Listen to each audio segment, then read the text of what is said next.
next from Danny Garcia? You know, for me, I honestly, I would like to go up to 154. 54? Wow. I would like to go up to stop playing, Dan. Stop playing, Dan. 54? Yeah, I would like to go up to 154. Listen, do you have a name that you're targeting when you move up? Somebody that you want to make a big splash with there? Me and Thurman can fight at 154. Sure, yeah, rematch. That would be first fight was a close fight. I was at that fight. The first fight was a close fight. A lot of people thought Danny won it.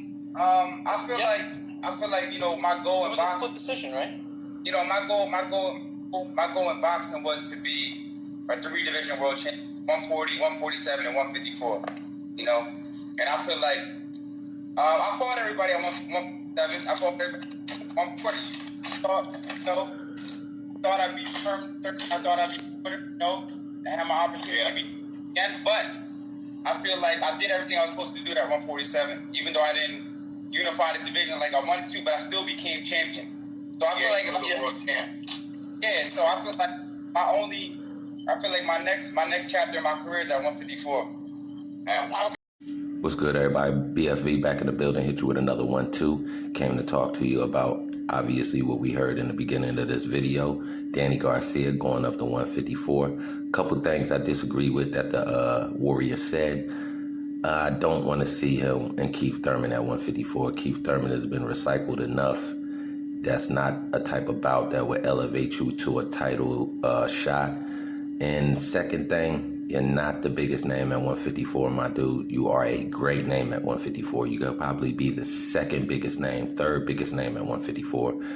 Charlo, obviously. Mel, biggest.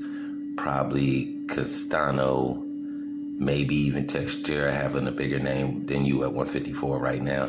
That being said, let's get into some practical fights that could possibly happen because we know Danny Garcia is PBC. Danny Garcia is coming off a pay-per-view that did great numbers. So obviously he's a main event situation. Barclays, Showtime sort of deal going on, maybe somewhere in AC, even down in Florida. All of that being said, let's get into some practical names that we could see him in the first fight at 154. I came up with Justin De La Roche, Dominique Dalton, possibly Mark Anthony Hernandez, even an OG like Luis Collazo. These will be great fights at 154 to introduce yourself to the division. These are PBC fighters, so obviously we know you're not going to get a major crossover fight in his first fight at 154. So these names are reasonable. These names make sense. These are few established fighters. Dominique Dalton, 22-3, 13 knockouts. So there wouldn't be a lot of power, I think, that you would have to worry about in that fight. Another fighter, Mark Anthony Hernandez, been busy at 154, got 14 victories. Not a lot of power there. On the outside shots, I see a Cody Carley as a matchup. This guy's 19-0, former Floyd Mayweather sparring partner. And also, the fight that I actually would want to see at 154 is Erickson Lubin, Danny Garcia. That would be truly almost a pay-per-view type of event to me. Almost. Probably not quite possibly a pay-per-view because there's no title on the line, but just the matchup with them two guys probably coming in and being first, second outside shots at the title guys that are right now ready. But again, you want to get your feet wet. So the earlier names that I brought to you are type of guys that we may see Danny Garcia in there with.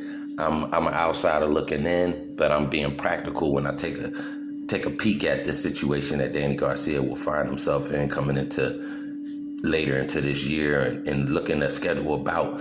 I'm sure he's not going to jump into the deep waters. I'm sure he's not going to go after one of the power punches in the division right now. So I had to give you guys some reasonable names. So you tell me what you think in the comment section. Hit that like, subscribe. Definitely hit that notification bell and share the video. I appreciate all the support. I'm out.